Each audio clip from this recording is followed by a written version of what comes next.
ओम शांति। 15 जनवरी 2023 बाबा के अव्यक्त महावाक्य हैं।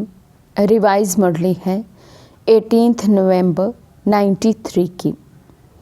मुरली का सार है, संगम युग के राज दुलारे सुभविष्य के राज्य अधिकारी।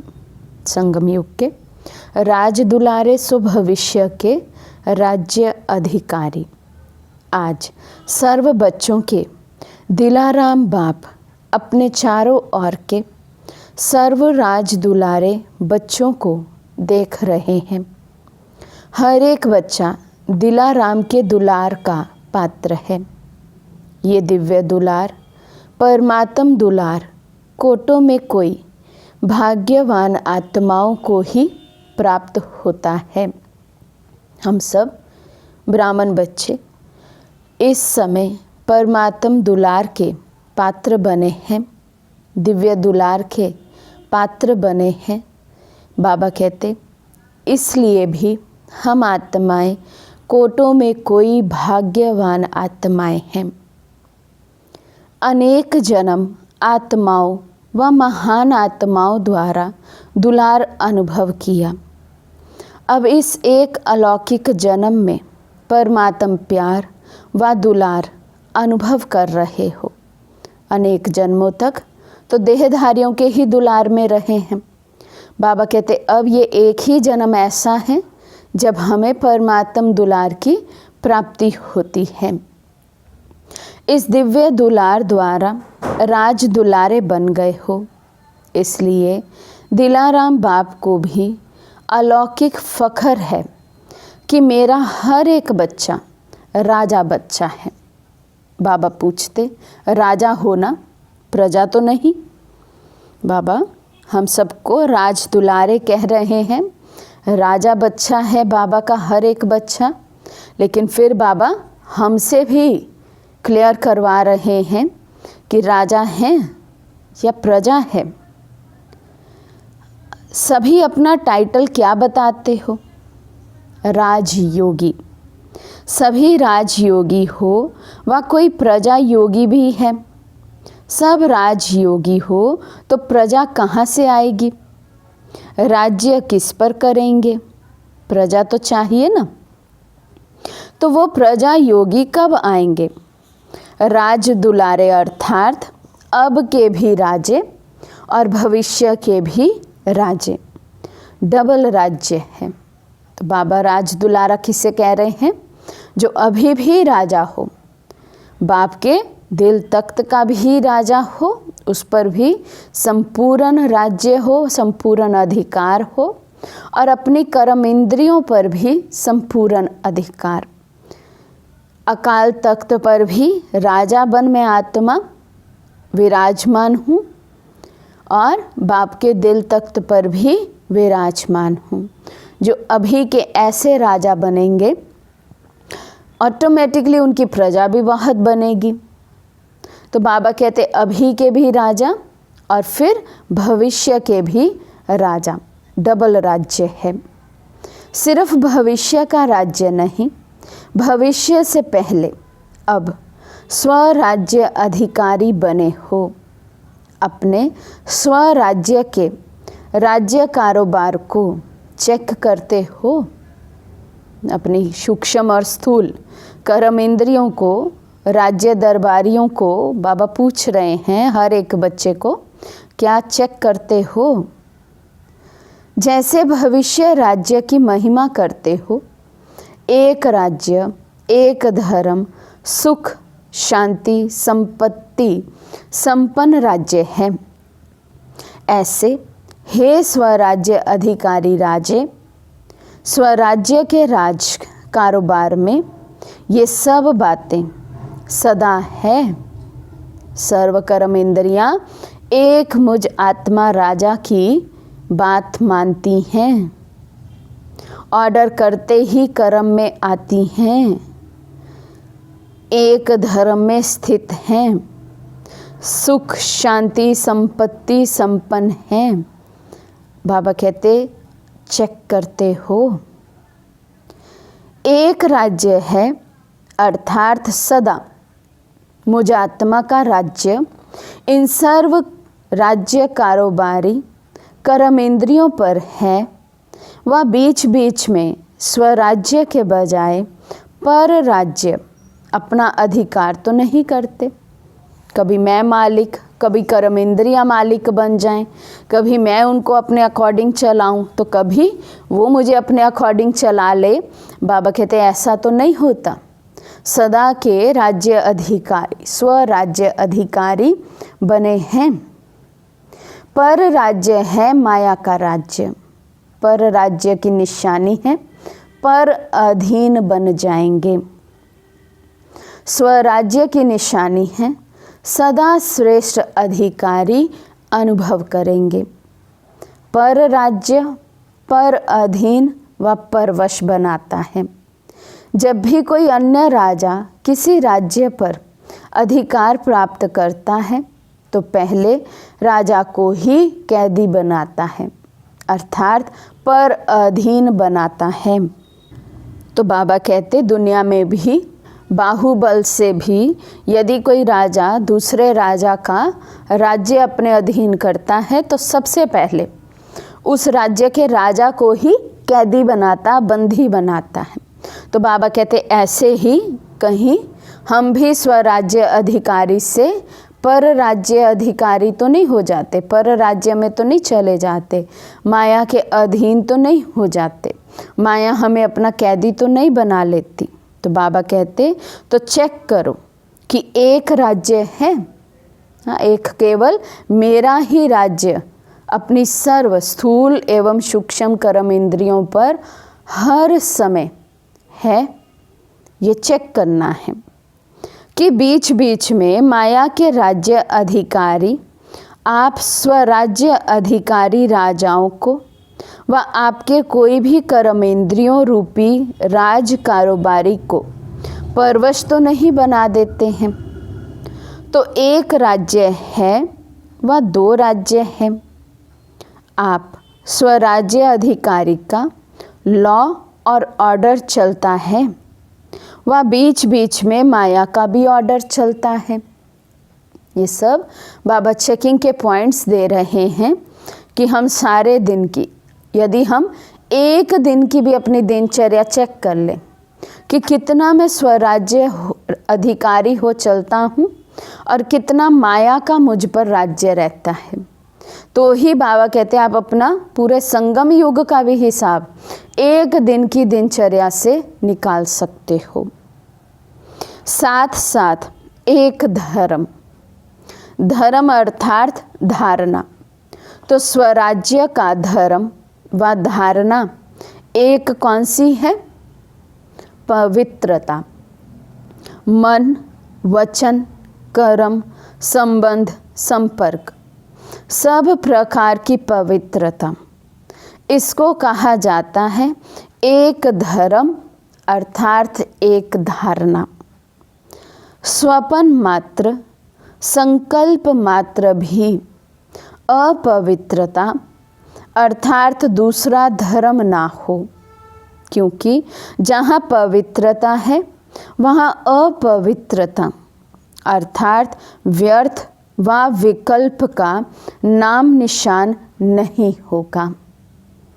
तो पवित्रता की सूक्ष्म परिभाषा, व्यर्थ से मुक्त, हर प्रकार के व्यर्थ से मुक्त। बाबा कहते ऐसे समर्थ सम्राट बने हो व ढीले ढाले राजा हो, व कभी ढीले कभी सम्राट। कौन से राजे हो?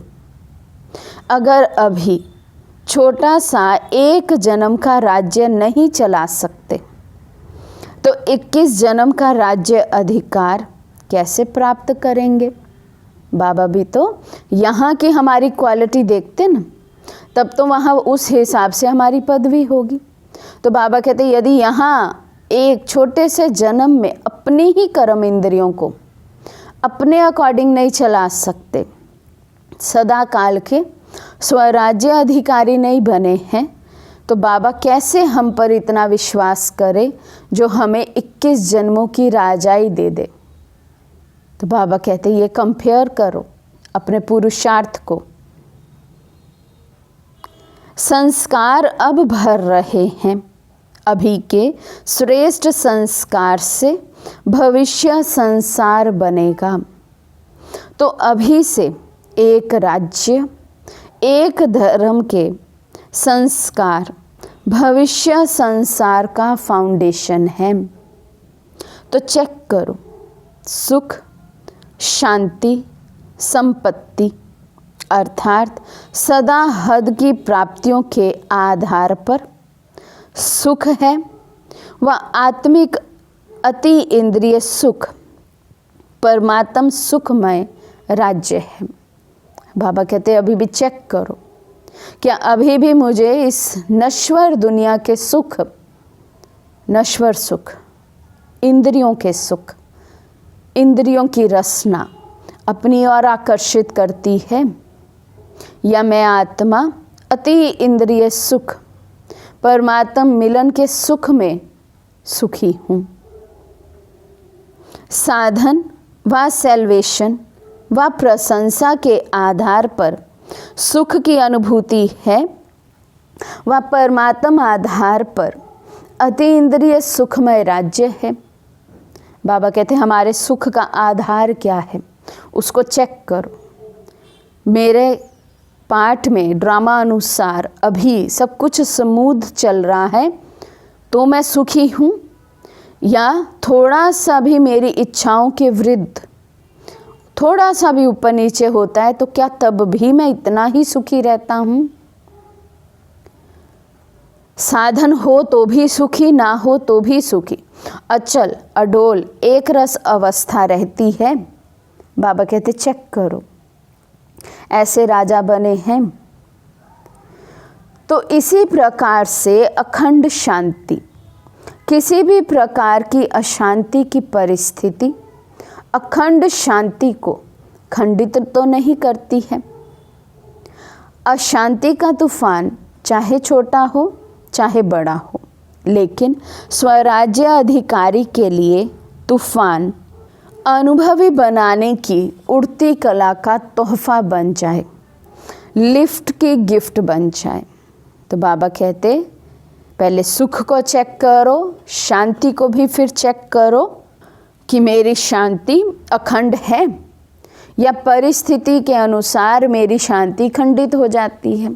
तूफान तो आएंगे ही, बाबा कहते ऐसा नहीं है कि तूफान नहीं आएंगे, लेकिन चेक ये करना है कि तूफान आने पर भी मेरे अनुभवों में बढ़ोतरी होती है, मैं अनुभवी मूर्त बन उड़ती कला का अनुभव करूं, या फिर तूफान में उलझ जाऊं। इसको कहा जाता है अखंड शांति। तो चेक करो, अखंड शांतिमय स्वराज्य है। ऐसे ही संपत्ति अर्थात स्वराज्य की संपत्ति, ज्ञान, गुण और शक्तियाँ, इन सर्व संपत्तियों से संपन्न स्वराज्य अधिकारी हैं। तो पहले सुख चेक करना, शांति चेक करना, अभी बाबा कहते संपत्ति चेक करो। क्या ज्ञान गुण शक्तियाँ सभी संपत्तियाँ संपन्न स्वरूप में हैं? संपन्नता की निशानी है। संपन्नता अर्थात सदा संतुष्टता, अप्राप्ति का नाम निशान नहीं, हद के इच्छाओं की अविद्या, इसको कहा जाता है संपत्तिवान। और राजा का अर्थ ही है दाता। अगर हद की इच्छा व प्राप्ति की उत्पत्ति है तो वो राजा के बजाय मंगता अर्थात मांगने वाला बन जाता है। इसलिए अपने स्वराज्य अधिकार को अच्छी तरह से चेक करो कि मेरा स्वराज्य एक राज्य, एक धर्म, सुख शांति संपन्न बना है। कि अभी तक बन रहे हैं। अब बाबा कहते गहराई से अपने आप को चेक करना, मेरा स्वराज्य ठीक रीति चल रहा है? अगर राजा बन रहे हैं तो जब राज्य अधिकारी स्थिति नहीं है तो उस समय क्या हो? अभी ऐसी अवस्था बनी नहीं है। या बाबा कहते कभी स्वराज्य अधिकारी हैं, कभी पर राज्य में चले जाते हैं। तो बाबा कहते जब स्वराज्य अधिकारी नहीं हैं तो फिर क्या कहा जाएगा? क्या बन गए? प्रजा बन जाते हो। वह ना राजा ना प्रजा, बीच में हो। अभी बीच में नहीं रहो। बाबा कहते अब वो समय नहीं है बीच में रहने का। कभी प्रजा बन गए, कभी राजा बन गए, या ना प्रजा बने ना राजा बने, कुछ भी नहीं। तो बाबा कहते अभी वो समय नहीं है। ये भी नहीं सोचना कि अंत में बन जाएंगे। अगर बहुत काल का राज्य भाग्य प्राप्त करना ही है तो बहुत काल के स्वराज्य का फल है बहुत काल का राज्य। तो यहाँ जो बहुत काल स्वराज्य अधिकारी हो रहेंगे, कभी भी माया से धोखा नहीं खाएंगे, हार नहीं खाएंगे, वही बाबा कहते बहुत समय फिर भविष्य में भी राज्य करेंगे। फुल समय के राज्य अधिकारी का आधार वर्तमान सदा काल का स्वराज्य है। समझा? कभी अलबेले नहीं रह जाना, हो जाएगा नहीं, करते रहना। बाप दादा को बहुत मीठी बातों से बहलाते हैं, राजा के बजाय बहुत बढ़िया वकील बन जाते हैं। ऐसी ऐसी लॉ पॉइंट्स सुनाते हैं जो बाप भी मुस्कुराते रहते हैं। वकील अच्छा या राजा अच्छा? बाबा कहते क्या बनना है? वकील अच्छा बनना या फिर राजा बनना अच्छा है? बहुत होशियारी से वकालत करते हैं, इसलिए अब वकालत करना छोड़ दो, राज दुलारे बनो। बाप का बच्चों से स्नेह है, इसलिए सुनते देखते भी मुस्कुराते रहते हैं। अभी धर्मराज से काम नहीं लेते, स्नेह सभी को चला रहा है। स्नेह के कारण ही पहुंच गए हो ना, तो स्नेह के रिस्पांस में बाप दादा भी पदम गुना स्नेह का रिटर्न दे रहे हैं। देश विदेश के सभी बच्चे स्नेह के विमान द्वारा मधुबन में पहुँचे हो। बाप दादा साकार रूप में आप सबको और स्नेह स्वरूप में सर्व बच्चों को देख रहे हैं।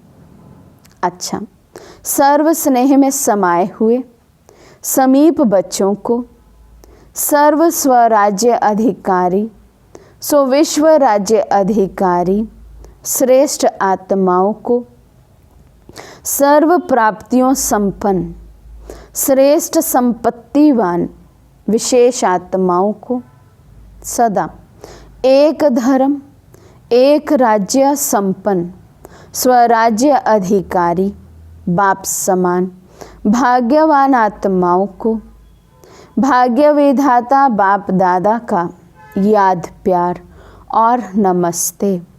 हम रूहानी बच्चों की रूहानी बाप दादा को दिल व जान सिकवा प्रेम से नमस्ते नमस्ते नमस्ते जी। दादियों से मुलाकात। सभी कार्य अच्छे चल रहे हैं ना? अच्छे उमंग उत्साह से कार्य हो रहा है। करावनहार करा रहे हैं और निमित्त बन करने वाले कर रहे हैं। ऐसे अनुभव होता है ना? सर्व के सहयोग की अंगुली से हर कार्य सहज और सफल होता है। कैसे हो रहा है ये जादू लगता है ना? दुनिया वाले तो देखते और सोचते रह जाते हैं। अगर आप निमित्त आत्माएं सदा आगे बढ़ते जाएंगे क्योंकि बेफिक्र बादशाह हो। दुनिया वालों को तो हर कदम में चिंता है और आप सबके हर संकल्प में परमात्म चिंतन है, इसलिए बेफिक्र हैं। बेफिक्र है ना, बाबा पूछ रहे हैं। जिस बच्चे के चिंतन में हर समय परमात्म चिंतन है, बाबा कहते वो चिंता मुक्त होगा। अच्छा है, अविनाशी संबंध है। अच्छा, तो सब ठीक चल रहा है और चलना ही है। निश्चय है और निश्चिंत है। क्या होगा, कैसे होगा, ये चिंता नहीं है। टीचर्स को कोई चिंता है? सेंटर्स कैसे बढ़ेंगे, ये चिंता है? सेवा कैसे बढ़ेगी, ये चिंता है? नहीं है। बेफिक्र हो। चिंतन करना अलग चीज़ है, चिंता करना अलग चीज़ है। सेवा बढ़ाने का चिंतन अर्थात प्लान भले बनाओ, लेकिन चिंता से कभी सफलता नहीं होगी। चलाने वाला चला रहा है, कराने वाला करा रहा है, इसलिए सब सहज होना ही है। सिर्फ निमित्त बन संकल्प, तन, मन, धन सफल करते चलो। जिस समय जो कार्य होता है वो कार्य हमारा कार्य है। जब हमारा कार्य है, मेरा कार्य है, तो जहाँ मेरापन होता है वहाँ सब कुछ स्वतः ही लग जाता है। बाबा कहते जब समझते हैं ना कि कोई ये सेंटर का काम नहीं है, मधुबन का काम नहीं है, लेकिन मेरा कार्य है, तो बाबा कहते जहाँ मेरापन आता ना वहाँ तन, मन, धन, संकल्प, श्वास ऑटोमेटिकली लगता है। अब जितना मेरापन मेरे बाबा के घर से रहेगा, उतना मेरे लौकिक कार्य भी ऑटोमेटिकली होते रहेंगे। जब हमारा कार्य है, मेरा कार्य है, तो जहाँ मेरापन होता है वहाँ सब कुछ स्वतः ही लग जाता है। तो अभी ब्राह्मण परिवार का विशेष कार्य कौन सा है? टीचर्स बताओ, ब्राह्मण परिवार का अभी विशेष कार्य कौन सा है? किसमें सफल करेंगे? तो उस समय ज्ञान सरोवर बन रहा था। बाबा इसलिए पूछ रहे हैं कि अभी विशेष कौन सा कार्य करना है, किसमें सब कुछ स्वाहा करेंगे, सफल करेंगे? तो सभा में बच्चों ने कहा ज्ञान सरोवर में। बाबा कहते सरोवर में सब स्वाहा करेंगे। परिवार में जो विशेष कार्य होता है तो सबका अटेंशन कहाँ होता है? उसी विशेष कार्य के तरफ अटेंशन होता है। ब्राह्मण परिवार में बड़े से बड़ा कार्य वर्तमान समय यही है ना। हर समय का अपना अपना है। वर्तमान समय देश विदेश सर्व ब्राह्मण परिवार का सहयोग इस विशेष कार्य में है ना, कि अपने अपने सेंटर्स में है। उस समय सभी सेंटर्स में से भाई बहन मधुबन जाते थे और कई कई मास वहीं रहकर सेवा करते थे। कर्मणा सेवा। कौन सी सेवा? क्योंकि ज्ञान सरोवर में पूरा पहाड़ी पहाड़ थे, उनको तोड़ना, वो पत्थर फिर रात्रि को इकट्ठे करना और फिर सब कुछ सुबह के लिए तैयार करना, क्योंकि उस समय ऐसे मजदूर आसानी से मिलते भी नहीं थे। और बड़े दादी ने सभी सेंटर्स पर ये जैसे कि ऑर्डर एक निकाला था कि हर एक भाई बहन, हर सेंटर पे आने वाला हर एक भाई बहन रोज़ अपनी जेब से कुछ ना कुछ भंडारी में डालेगा ज़रूर। तो वो सब पैसे वो ज्ञान सरोवर के लिए अलग से, तो उस समय फिर वो सारा जो धन का सहयोग था, जन का सहयोग था, संकल्पों का सहयोग था। फिर जब ज्ञान सरोवर बन रहा था, अभी वहाँ जंगल ही जंगल होता था, तो दादी मधुबन के भाइयों को या सेंटर से गए हुए वहाँ रहे हुए भाइयों को विशेष उस स्थान पर रात रात की भट्ठी करने भी भेजते थे। तो ऐसे तन मन धन सफल करके सब बाबा के स्थान बने हैं। तो बाबा कहते इसलिए समय समय की बात है ना, उस समय वही सबसे बड़ा एक टारगेट था संस्था के लिए कि ये स्थान बनाना है। तो जितना बड़ा कार्य उतना बड़ा दिल, और जितना बड़ा दिल होता है ना, उतना स्वतः ही संपन्नता होती है। अगर छोटा दिल होता है तो जो आना होता है वे भी रुक जाता है, जो होना होता है वे भी रुक जाता है, और बड़े दिल से असंभव भी संभव हो जाता है। मधुबन का ज्ञान सरोवर है, वह आपका है। किसका है? मधुबन का है ना, गुजरात का तो नहीं है, मधुबन का है। महाराष्ट्र का है, विदेश का है, सभी का है। बेहद की सेवा का बेहद का स्थान अनेक आत्माओं को बेहद का वर्षा दिलाने वाला है। ठीक है ना? अच्छा, अव्यक्त बाप दादा की पर्सनल मुलाकात। फर्स्ट पॉइंट, स्व परिवर्तन का वाइब्रेशन ही विश्व परिवर्तन कराएगा। सभी अपने को खुश नसीब आत्माएं अनुभव करते हो। खुशी का भाग्य जो स्वप्न में भी नहीं था वो प्राप्त कर लिया। तो सभी की दिल सदा ये गीत गाती है कि सबसे खुश नसीब तो मैं हूँ। ये है मन का गीत।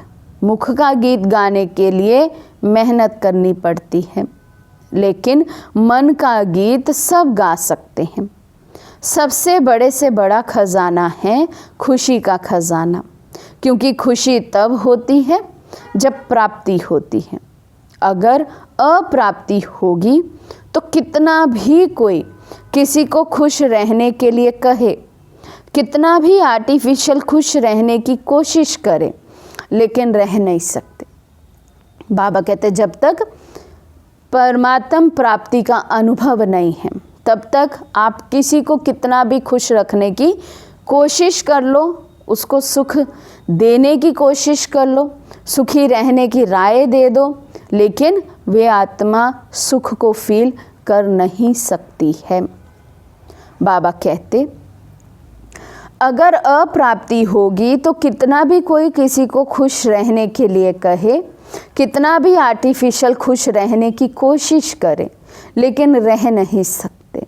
तो आप सदा खुश रहते हो या कभी कभी रहते हो? जब चैलेंज करते हो कि हम भगवान के बच्चे हैं, तो जहाँ भगवान है वहाँ कोई अप्राप्ति हो सकती है। तो बाबा कहते जब हम बच्चे कहते ही हैं कि हमने भगवान को पा लिया, हम रोज़ भगवान से मिलन मनाते हैं, बाप की गोद में पलते हैं, बाबा कहते तो भगवान के बच्चे क्या कभी दुखी हो सकते हैं? उनको कोई अप्राप्ति हो सकती है? तो खुशी भी सदा है, क्योंकि सदा सर्व प्राप्ति स्वरूप है। ब्रह्मा बाप का क्या गीत था? पा लिया जो था पाना। तो ये सिर्फ ब्रह्मा बाप का गीत है या आप सबका? कभी कभी थोड़ी दुख की लहर आ जाती है, कब तक आएगी? बाबा पूछ रहे हैं। कभी कभी थोड़ा मूड ऑफ हो जाता है, थोड़ी थोड़ी टेंशन, थोड़ी चिंता हो जाती है, थोड़ा थोड़ा सुख की अनुभूति कम हो जाती है। तो बाबा पूछते कब तक होगा ऐसा? ये खेल बच्चे कब तक खेलेंगे? अभी थोड़ा समय भी दुख की लहर नहीं आए। जब विश्व परिवर्तन करने के निमित्त हो तो अपना ये परिवर्तन नहीं कर सकते हो। बाबा कहते इतनी बड़ी जिम्मेवारी, जवाबदारी बाबा ने हमें दी हुई है कि तुम बच्चों को ही विश्व परिवर्तन करना है। और हम कहते भी हैं विश्व परिवर्तन करके ही दिखाएंगे। तो बाबा कहते जब विश्व का परिवर्तन करने की जवाबदारी, जिम्मेवारी उठाई है, तो क्या अपना परिवर्तन नहीं कर सकते? अभी भी टाइम चाहिए, फुल स्टॉप लगाओ। ऐसा श्रेष्ठ समय, श्रेष्ठ प्राप्तियां, श्रेष्ठ संबंध सारे कल्प में नहीं मिलेगा। तो पहले स्व परिवर्तन करो। ये स्व परिवर्तन का वाइब्रेशन ही विश्व परिवर्तन कराएगा। डबल विदेशी आत्माओं की विशेषता है फास्ट लाइफ। तो परिवर्तन में फास्ट है। फॉरेन में कोई ढीला ढाला चलता है तो अच्छा नहीं लगता है ना। तो इसी विशेषता को परिवर्तन में लाओ। अच्छा है, आगे बढ़ रहे हैं और बढ़ते ही रहेंगे। पहचानने की दृष्टि अच्छी तेज है। जो बाप को पहचान लिया, अभी पुरुषार्थ में भी तीव्र, सेवा में भी तीव्र और मंजिल पर संपूर्ण बन पहुंचने में भी तीव्र। फर्स्ट नंबर आना है ना।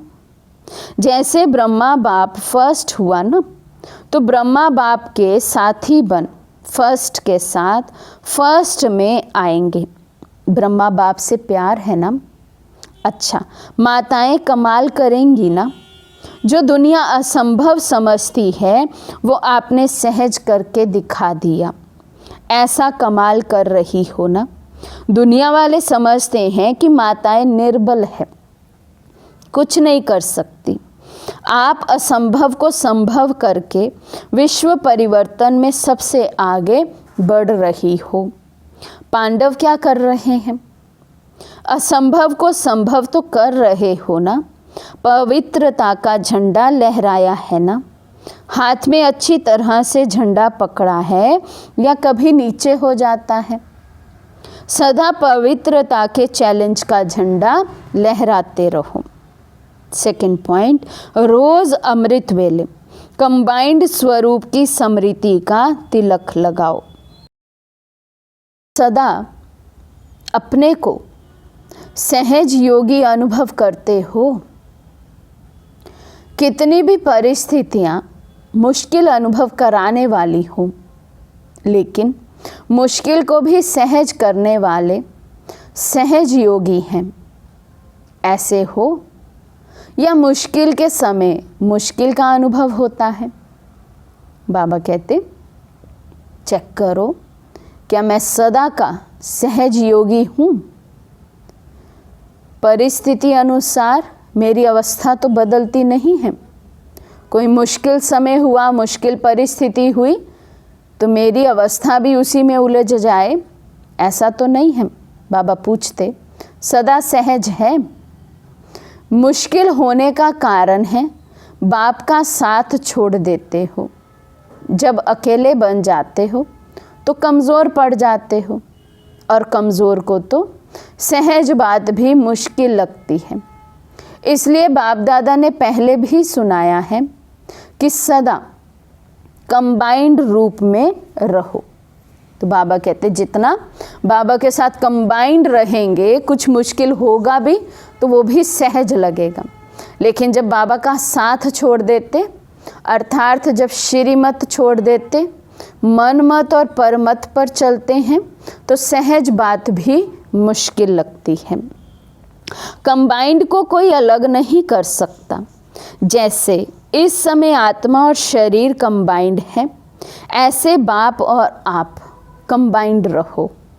माताएं क्या समझती हो? कंबाइंड हो या कभी अलग कभी कंबाइंड? ऐसा साथ फिर कभी मिलना है। जो साथ अभी हमें मिला है सर्वशक्तिमान बाप का, बाबा पूछ रहे हैं, क्या ऐसा साथ पूरे कल्प में फिर कभी मिलेगा? और यदि हमें पता है कि नहीं मिलेगा, तो फिर हम कैसे इस समय इतने श्रेष्ठ साथ को छोड़ देते हैं? चेक करने की बात है। फिर क्यों साथ छोड़ देती हो? काम ही क्या दिया है? सिर्फ ये याद रखो कि मेरा बाबा। बाबा कहते, कोई मुश्किल काम थोड़ी दिया है किसी को मैंने। कितना सहज काम है, सिर्फ एक बात याद रखनी है, मेरा बाबा। बाबा कहते, वो भी भूल जाते हो। इससे सहज काम क्या होगा? बाबा पूछते, मुश्किल है? तो सभा में कहा, 63 जन्मों का संस्कार है ना। देह भान में रहने का, देहधारियों को याद करने का और भगवान को भूल जाने का। केवल मुसीबत पड़ने पर भगवान याद आते थे भक्ति मार्ग में भी। तो 63 जन्मों की ये आदत पड़ी हुई है। बाबा कहते, अभी तो नया जन्म हो गया ना। नया जन्म, नए संस्कार। अभी पुराने जन्म में हो या नए जन्म में हो, या आधा आधा है? तो नए जन्म में स्मृति के संस्कार हैं या विस्मृति के? फिर नए को छोड़कर पुराने में क्यों जाते हो? नई चीज़ अच्छी लगती है या पुरानी चीज़ अच्छी लगती है? पुरानी से भी लगाव हो जाता है ना, लेकिन यदि नए से कंपैरिजन करेंगे तो सदा नई चीज़ अच्छी लगती है। फिर पुराने में क्यों चले जाते हो? रोज़ अमृत वेले स्वयं को ब्राह्मण जीवन के स्मृति का तिलक लगाओ। जैसे भगत लोग तिलक ज़रूर लगाते हैं, तो आप स्मृति का तिलक लगाओ। मैं श्रेष्ठ ब्राह्मण हूँ, ब्रह्मा मुख वंशावली ब्राह्मण हूँ, ब्रह्मा बाप की भुजा ब्राह्मण हूँ, विश्व परिवर्तन के निमित्त बना ब्राह्मण हूँ। ऐसी ऐसी स्मृतियाँ बाबा कहते हैं अमृत वेले अपने आप को याद दिलाओ। वैसे भी देखो, माताएं जो तिलक लगाती हैं वो साथ का तिलक लगाती हैं, तो सदा स्मृति रखो कि हम कंबाइंड हैं, तो इस साथ का तिलक सदा लगाओ। सुहाग की निशानी बताते ना, मेरा पति मेरे साथ है, माना देह में है, तो इसलिए माताएं जो हैं वो तिलक लगाएंगी, बिंदी लगाएंगी, मांग भरेंगी। बाबा कहते ऐसे ही जैसे वो पति नहीं भूलते हैं, ऐसे ही ये भी जो सदा का साथी है उसको कैसे भूल सकते हो? इसके लिए भी स्मृति का तिलक लगाओ। अगर युगल होगा तो तिलक लगाएंगे, अगर युगल नहीं होगा तो तिलक नहीं लगाएंगे। ये साथ का तिलक है। तो रोज़ स्मृति का तिलक लगाती हो या भूल जाती हो? कभी लगाना भूल जाता, कभी मिट जाता। जो सुहाग होता है, साथ होता है, वे कभी भूलता नहीं। तो साथी को सदा साथ रखो। ये ग्रुप सुंदर गुलदस्ता है, वैरायटी फूलों का गुलदस्ता शोभनीक लगता है। तो सभी जो भी जहाँ से भी आए हैं, सभी एक दो से प्यारे हैं, सभी संतुष्ट होना, सदा साथ हैं और सदा संतुष्ट हैं। बस यही एक शब्द याद रखना कि कंबाइंड है, और सदा ही कंबाइंड रह साथ जाएंगे, लेकिन साथ रहेंगे तो साथ जाएंगे। साथ रहना है, साथ चलना है। जिससे प्यार होता है उससे अलग नहीं हो सकते। हर सेकंड, हर संकल्प में साथ है ही। अच्छा, आज का वरदान है, बैलेंस की विशेषता को धारण कर सर्व को ब्लेसिंग देने वाले शक्तिशाली सेवाधारी भव। बैलेंस की विशेषता को धारण कर सर्व को ब्लेसिंग देने वाले शक्तिशाली सेवाधारी भव। अभी आप शक्तिशाली आत्माओं की सेवा है सर्व को ब्लेसिंग देना, चाहे नैनों से दो, चाहे मस्तक मणि द्वारा दो। जैसे साकार को लास्ट कर्मातीत स्टेज के समय देखा, कैसे बैलेंस की विशेषता थी और ब्लेसिंग की कमाल थी। तो फॉलो फादर करो, यही सहज और शक्तिशाली सेवा है। इसमें समय भी कम, मेहनत भी कम और रिजल्ट ज़्यादा निकलती है। तो आत्मिक स्वरूप से सबको ब्लेसिंग देते चलो। स्लोगन है, विस्तार को सेकंड में समाकर ज्ञान के सार का अनुभव कराना ही लाइट माइट हाउस बनना है। विस्तार को सेकंड में समाकर ज्ञान के सार का अनुभव कराना ही लाइट माइट हाउस बनना है। सूचना है, आज मास का तीसरा रविवार है। सभी राजयोगी तपस्वी भाई बहनें सायं 6:30 से 7:30 बजे तक विशेष योग अभ्यास के समय लाइट माइट स्वरूप में स्थित रह लाइट हाउस बन पूरे ग्लोब पर शांति और शक्ति की सकाश फैलाएं। अच्छा, ओम शांति।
है।